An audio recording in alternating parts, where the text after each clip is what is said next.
वत्सों की माँ धेनु रम्हाती, दया दृष्टि उन पर करती। जिनके स्तन द्वारा बहता है दूध, कठिन कैसी छाती। हुई दूध की कीच भवन में बेपरवाही, ये कैसी कहीं नहीं हमने देखी है। हे बाला तेरी जैसी, बड़े धनी की सही बहन हो, पर हम हैं ठाड़ी द्वारे। वर्षा होती है मस्तक पर, कपती है मन को मारे। द्वार देश के स्तंभ सहारे से, बस प्राण बचाए रही। लंकाधिप के अर के ही यश, ऐसे में भी गाय रही। इस पर भी तेरा न खुले मुख, यह सुन कर भी तो जगरी।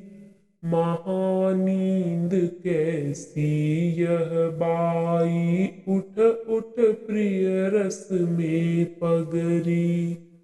जान गए हैं पाड़ पड़ोसी, तेरी नींद बड़ी लजनी।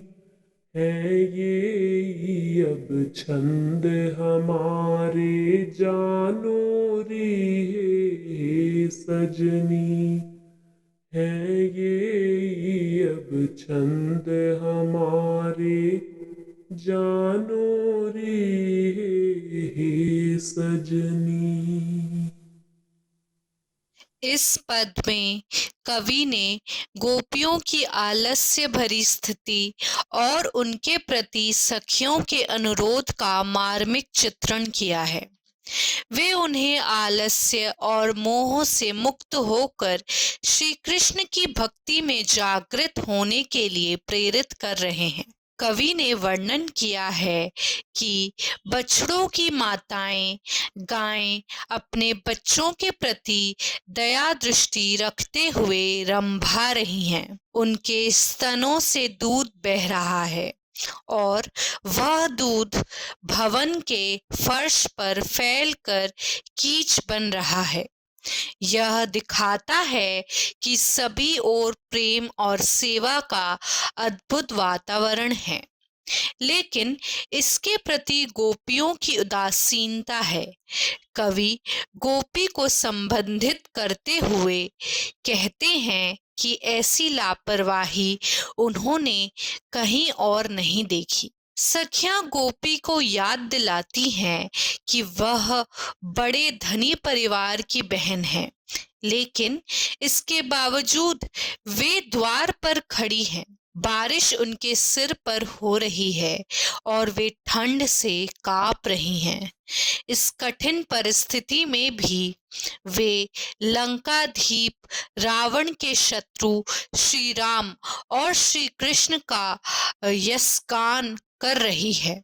यह उनके भक्ति और प्रेम का प्रतीक है। इसके बावजूद गोपी का मौन और नींद में रहना सखियों को दुखी कर रहा है। वे उसे जगाने का प्रयास करती हैं और कहती हैं कि उसकी यह गहरी नींद लज्जाजनक है। पड़ोसी भी उसकी इस आलस्यपूर्ण अवस्था को जान चुके हैं। अंत में सखियां गोपी से अनुरोध करती हैं कि वह उठकर भक्ति और प्रेम के मार्ग पर चले। यह पद जागृति, भक्ति और प्रेम का संदेश देता है और श्री कृष्ण के प्रति समर्पण की प्रेरणा प्रदान करता है।